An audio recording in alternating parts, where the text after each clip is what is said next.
The leaders of South Korea and Turkey held their first summit in Ankara on Monday, where the two sides agreed to further consolidate their cooperation in the fields of defense, nuclear energy, biohealth, and infrastructure. With just 2 days to go before liftoff, South Korea's homegrown launch vehicle Nuri is now successfully erected on the launch pad, all ready for its fourth launch on early Thursday. Consumer sentiment here in the country hit an 8-year high in the month of November on the back of the end of Seoul-Washington trade negotiations and a stronger than expected GDP growth in the third quarter. We begin with the deals sealed during summit talks between the leaders of South Korea and Turkey in Ankara. Topping their newest agreements were tighter cooperation on the defense industry, nuclear energy, and biohealth. Our President Office correspondent Yoon Jung-min leads us tonight. The South Korean leader was officially welcomed by his Turkish counterpart on Monday at the presidential palace in Ankara. An amicable mood and friendship were prominent. 튀르키예의 한국전쟁 참전 75주년이자 저의 대통령 취임 첫 해인 올해 피를 나눈 형제의 나라 튀르키예를 방문하게 돼서 매우 뜻깊게 생각합니다. I believe your state visit this time consolidated the strong bond and solidarity between Turkey and South Korea. President Lee Jae-myung is the first South Korean leader in 13 years to travel to Turkey for a state visit. His talks with Turkish President Recep Tayyip Erdogan lasted for nearly 2 hours and yielded deliverables to bolster strategic partnership, including in the defense industry. 양국이 방산 강국 도약을 위해서 노력하는 과정에서 상호 신뢰를 바탕으로 공동 생산, 기술 협력, 훈련, 교류 등에 있어 협력을 지속해 나가기로 약속했습니다. We have worked on many key joint projects with Korea when it comes to the arms industry, such as the Altay main battle tank project. We hope to diversify cooperation. Also discussed was nuclear energy cooperation to support Korea's bid for a new nuclear power plant project in Turkey, with the evaluation process in the works. In line with that, an MOU was signed. The two leaders also discussed cooperation in biohealth, noting Korean firm SK Plasma taking part in a blood product project in Turkey. Other areas of focus were cooperation on infrastructure, AI, and culture, as well as the resumption of a joint economic committee between the two countries. Also addressed war regional security. 우리의 대북 정책에 대한 에르도안 대통령님과 튀르키예 정부의 일관된 지지에 각별히 감사 말씀을 드립니다. He also vowed to bolster Korea's humanitarian assistance to help resolve issues regarding Syrian refugees in Turkey. I welcome South Korea's establishment of its diplomatic ties with Syria in April. I believe we can cooperate regarding various regions, including Syria, Gaza, and the rebuilding of Ukraine. President Lee's 2-day state visit to Turkey began with him paying tribute to the founder of Turkey, the late Mustafa Kemal Ataturk, earlier in the day. President Lee is set to return home, wrapping up his first trip to the Middle East and Africa that lasted for 10 days, aimed at expanding South Korea's diplomatic horizon. Yoon Jung-min, Arirang News, Ankara. Staying in Turkey, President Lee Jae-myung paid tribute to Turkish veterans of the Korean War on Tuesday morning. President Lee and First Lady Kim Hye-kyung visited a memorial tower in Ankara engraved with the names of the troops. The president laid a wreath at the base of the tower and observed a moment of silence. The memorial was donated by the South Korean government in 1973 and underwent a full restoration last year by Hyundai Motor Company. After the ceremony, the first couple met with the surviving veterans and families of the soldiers who lost their lives. Turkey has sent the fourth largest number of troops during the Korean War. Now, President Lee will wrap up his 2-day state visit to Turkey by meeting with the members of the Korean community in the afternoon. Shifting gears, we are now just over a day away from the launch of the fully made in Korea Nuri rocket. Final preparations are in full swing for what people hope be a successful mission. For the latest from the launch site, we go live to our Park Konu in Gyeongju County. Konu, good to have you with us. First, what are the conditions like on the ground as of today? Tommy, the weather here near the Narrow Space Center in Gyeongju County in Jeonnam province, the southwest part of the country, is generally fine, but except that it's super cold right now due to strong winds, and my laptop nearly blew away. I'm not even joking. Then the rain has stopped, but again the winds remain gusty with a strong wind advisory still taking place. And just to give you a bit more context about this site, this is where many of the Korea's major rocket launch projects have been carried out even before the Nuri project. Right, Konu, hopefully the wind will be calmer tomorrow as wind plays as a huge variable in this launch. Now, I'm wondering how smoothly the process is going.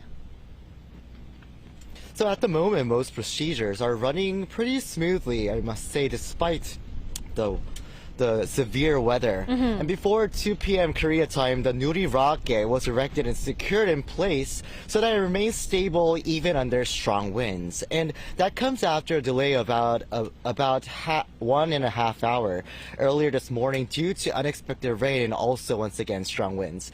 And the rocket was transported to the launch pad by a transporter, an unmanned special purpose vehicle, to minimize any shock which could pose a risk to the launch mission. And the transporter moves at a speed of about 1.5 kilometers per hour, roughly the walking pace of a person. The rocket is currently in the process of being connected to the umbilical system, which supplies fuel and oxidizer ahead of launch. Engineers will also conduct further checks to ensure there are no blockages or leakage points in the system until late tonight. However, it's still worth pointing out that this process could be postponed to tomorrow morning due to weather conditions, but officials say there's no more need to worry as there's still sufficient time before the scheduled launch on Thursday. So, Konu, if I'm not wrong, we are less than 30 hours away from the fourth launch of Nuri. Now, other than the weather variables, what are the remaining final procedures for tomorrow's launch? That's right. So there will be a comprehensive inspection focusing mainly on the fueling system and electrical components. The actual loading of fuel and oxidizer will begin 4 hours prior to the actual liftoff. And as of now, the estimated launch window is between 12:54 and 1:14 a.m. on Thursday, and the exact launch time will be finalized tomorrow evening at around 8 p.m. after the Launch Management Committee reviews weather conditions, the possibility of collision with space objects, and the overall readiness of the rocket. And there are also backup dates running through December 4th in case of bad weather conditions. And expectations continue to rise for the launch. Now, what are some of the key points to watch for in the fourth mission then? Yeah, so for this Nuri rocket mission, this will be the first nighttime launch, offering the best conditions to observe natural light displays, what we call auroras. And the rocket will also carry a total of 13 satellites, up from the previous 7 carried in the launch that was set 2.5 years ago. And as the manufacturing of this fourth vehicle was led entirely by the private company Hana Aerospace, this can mark a major milestone in the transfer of technology and a shift toward a private sector-driven launch system. And that's all I have for you now. Back to you, Dami. All right, Konu, thanks for the coverage. Do keep us posted throughout tomorrow. Now, in other news, on the back of the country's tariff negotiations agreement with the U.S. and robust third-quarter economic growth, South Korea's consumer sentiment marked the highest reading in 8 years. Our Kim Bo-kyung tells us more. South Korea's consumer sentiment rose to an 8-year high in November, boosted by the end to Korea-U.S. tariff negotiations and stronger than expected third-quarter GDP growth. According to a survey by the Bank of Korea, the Composite Consumer Sentiment Index climbed to 112.4 this month, up 2.6 points from the previous month. The index had fallen for 2 straight months in September and October, but turned upward for the first time in 3 months, reaching its highest level in 8 years since November 2017. The index reflects consumers' overall perception of economic conditions based on 6 key factors, including expected household income, future living conditions, and future economic outlook. A reading above 100 indicates optimism, while below 100 signals pessimism. Among 6 sub-indices, the outlook for future economic conditions posted the biggest increase, rising 8 points from the previous month. The assessment of current economic conditions climbed 5 points, while expectations for future household income and future living conditions rose 2 and 1 points respectively. Regarding the index, an official from the Bank of Korea said the increase was mainly due to the tariff agreement with the U.S. and the third quarter gross domestic product growth exceeding expectations. In the July-September period, real gross domestic product, a key gauge of economic growth, rose 1.2% from the previous quarter. The official added that the index fell sharply after the martial law situation, and as uncertainties such as U.S. tariffs were gradually resolved, it rose significantly due to a base effect. Meanwhile, the house price outlook index was at 119, falling by 3 points compared to October. Though it turned to a downtrend, it still remains higher than that in July, which was at 109 after the June 27th real estate measures.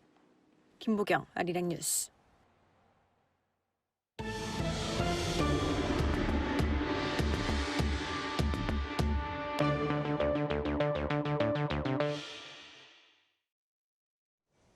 Japanese Prime Minister PM Takaichi spoke to U.S. President Donald Trump on the phone on Tuesday. The call came at President Trump's request, and the two leaders reportedly addressed a wide range of mutual interests, including their alliance and the challenges within the Indo-Pacific region. Now, according to the Japanese Prime Minister, Mr. Trump also touched upon the current state of U.S.-China relations. She, however, did not reveal whether or not Tokyo's ongoing diplomatic feud with Beijing was discussed. And just hours before the Trump-Takaichi phone talks, Trump held talks with his Chinese counterpart Xi Jinping, in which Trump said he agreed to visit Beijing in April and that he has invited China's Xi for a state visit later next year. Lee Seung-jae has more. U.S. President Donald Trump announced that he has accepted an invitation from Chinese President Xi Jinping to visit Beijing in April. The White House confirmed that the offer was made during a telephone call between the two leaders on Monday morning, where they discussed a wide range of bilateral issues and ongoing geopolitical challenges. Among the topics were China's subdued purchases of American soybeans, the war in Ukraine, and rising tensions over Taiwan.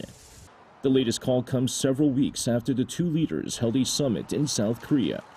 In a social media post following Monday's call, President Trump described the conversation as productive, saying the two leaders addressed China's exports of chemicals used in fentanyl production, progress on farm imports, and cooperation on the war in Ukraine.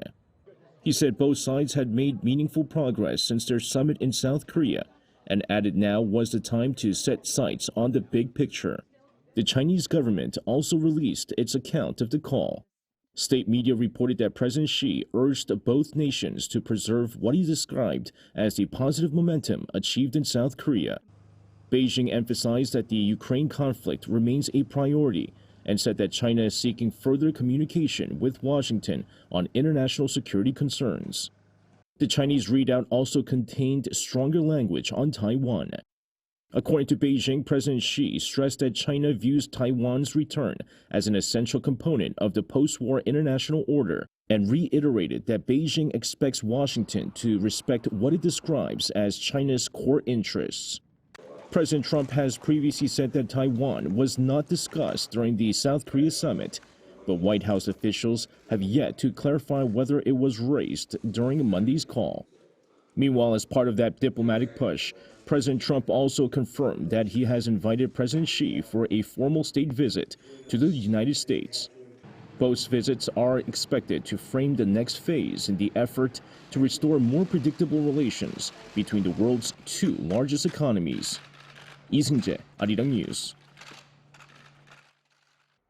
Following Sunday's meeting in Geneva, U.S. and Ukrainian officials say they have now reworked the original peace proposal into what both sides describe as a refined framework.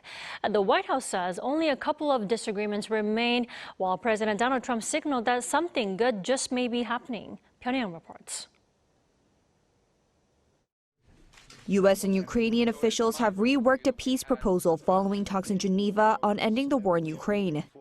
Ukrainian President Volodymyr Zelensky said Monday the updated plan now includes correct elements and that the list of steps to end the war has become more workable.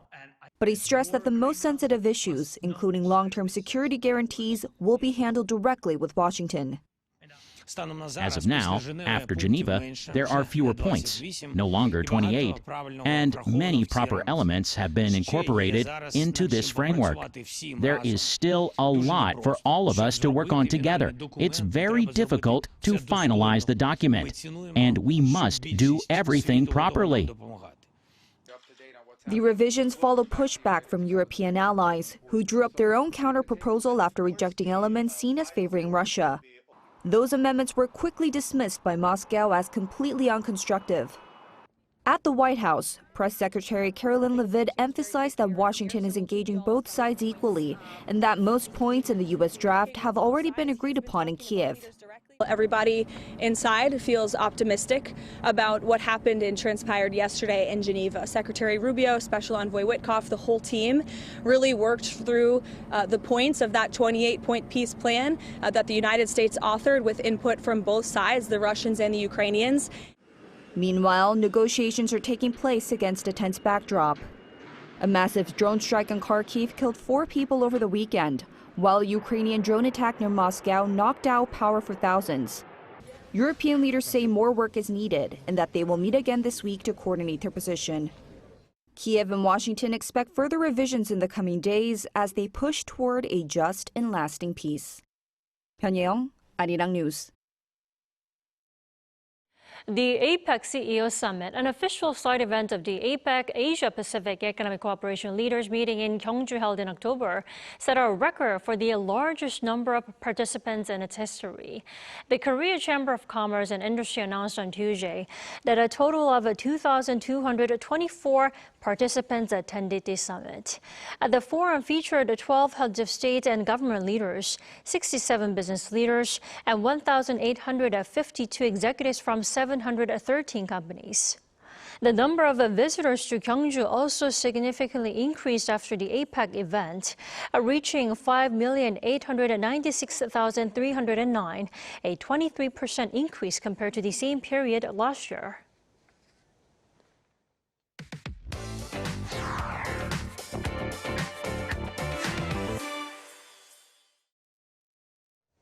As we head towards the end of the year, the National Assembly is readying to wrap up some of its major issues, including a plenary session and a committee meeting on the country's 2026 budget review.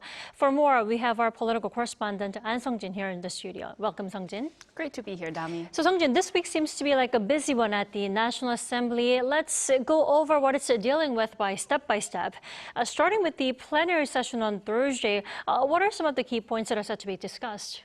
Right, so a variety of issues are to be discussed, some of which have already been agreed upon by both the ruling and the main opposition party. Now, for instance, the K-Steel Act has been adopted as an official policy by both parties as it was swiftly cleared through the relevant parliamentary committees. Now, this bill is designed to support the domestic steel industry amid challenges such as steep U.S. tariffs and global oversupply. It calls for establishing a presidential special committee to draw up a 5-year basic plan and prepare measures to strengthen the steel sector, including tax and financial support for low-carbon steelmaking technologies. Now, this act is most likely to receive final approval in this plenary session in the upcoming Thursday session. Similarly, by bipartisan agreement, lawmakers also approved the special act on strengthening and supporting the competitiveness of the petrochemical industry through the Petrochemical Support Act. Now, this bill includes provisions for financial and policy support for corporate restructuring, regulatory exemptions for the petrochemical sector, and programs to cultivate specialized talent through training. This act also comes amid an industry facing global supply problems, particularly involving China, as well as volatile raw material prices and sluggish demand.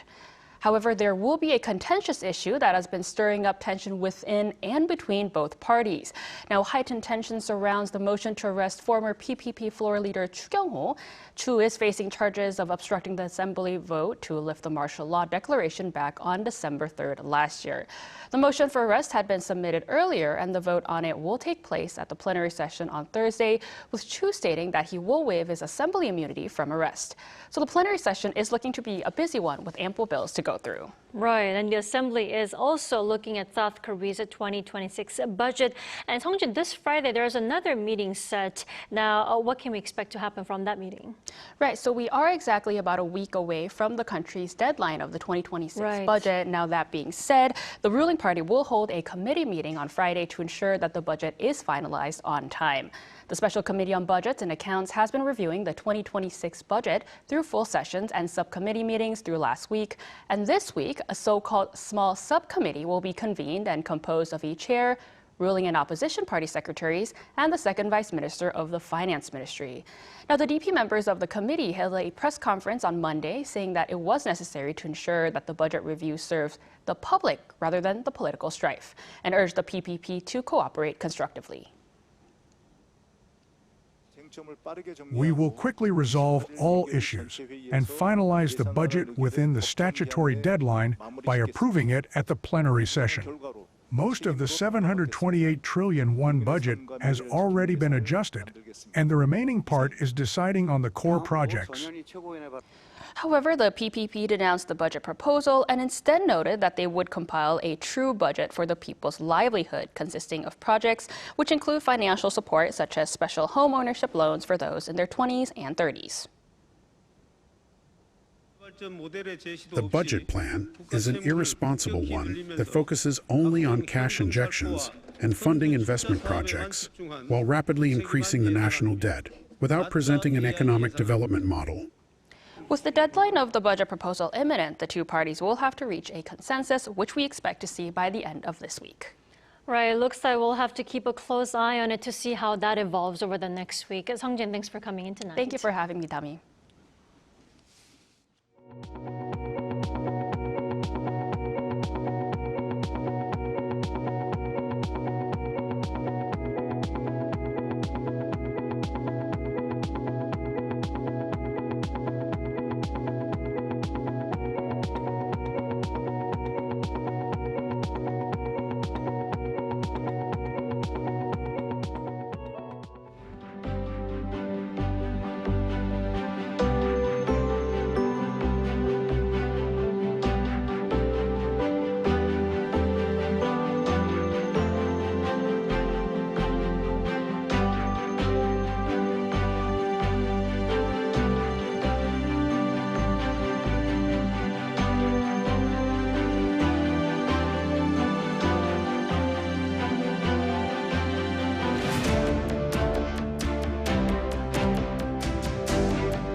A heavy snow advisory was issued in Gangwon-do province due to low temperatures with more than 5 centimeters of snow falling.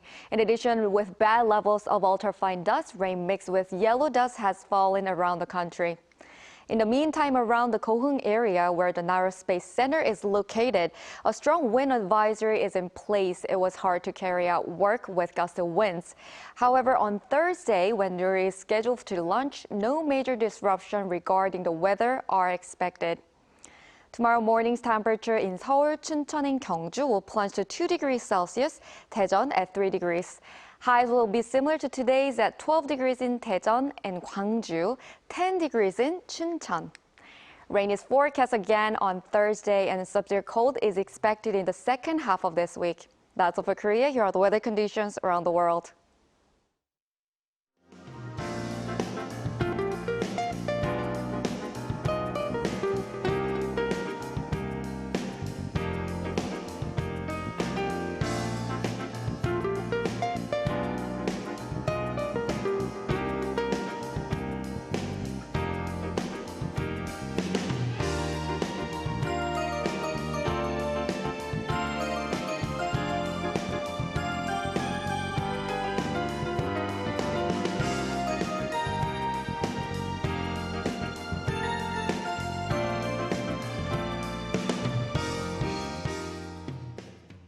That is all we have for tonight. I'm Kim Dami. From all of us here at Arirang, thanks for watching and good night.